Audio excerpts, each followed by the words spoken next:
In this session, we will look at the issue of strategy evaluation.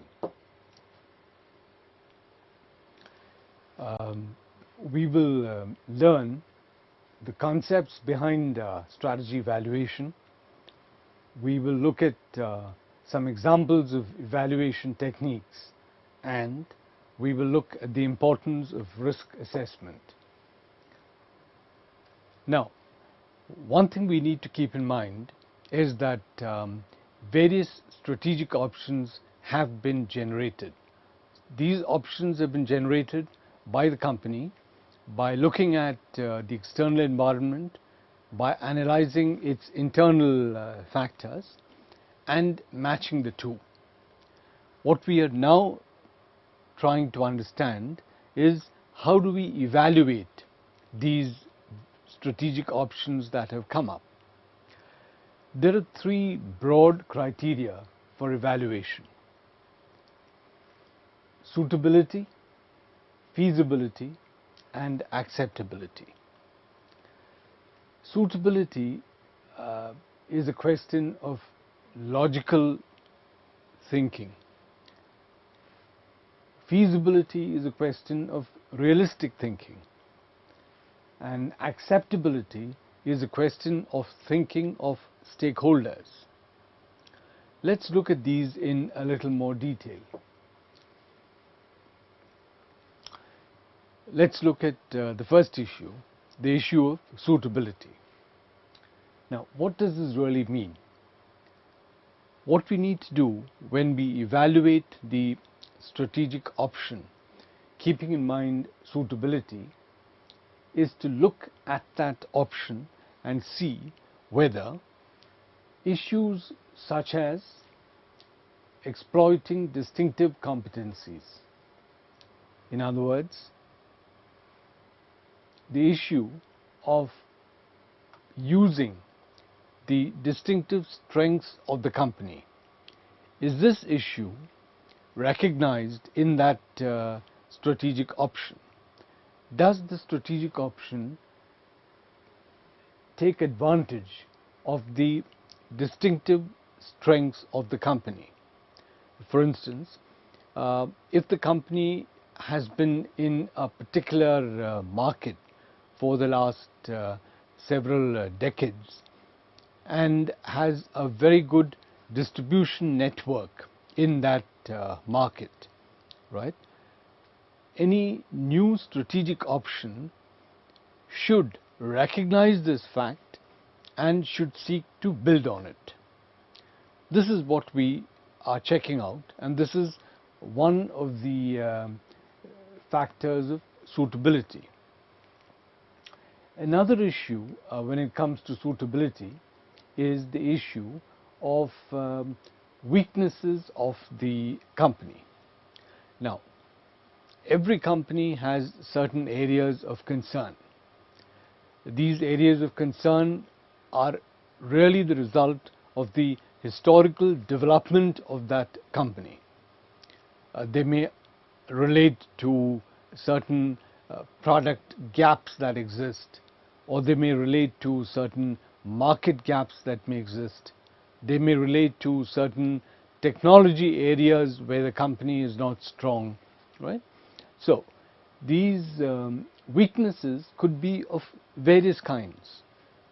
The issue is the strategic option that we have in hand, the strategic option which we are evaluating, does it make an attempt to rectify these weaknesses?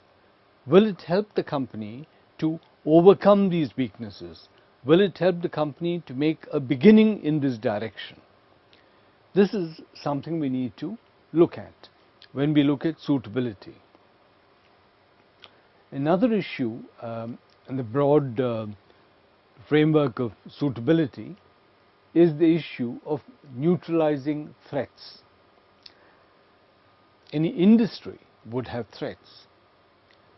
The threats to the industry as a whole may come from factors such as technology movement, right? Because of movement of technology from the use of kerosene stoves to the use of LPG cylinders, that entire kerosene stove industry has been displaced, right? It doesn't exist any longer.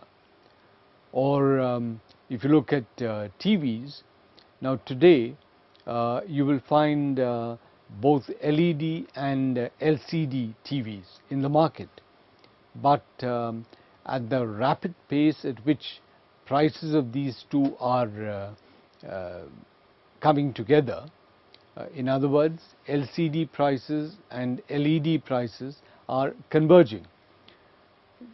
LED is a much better option than LCD, and therefore in a few years' time we will only have LED TVs, right?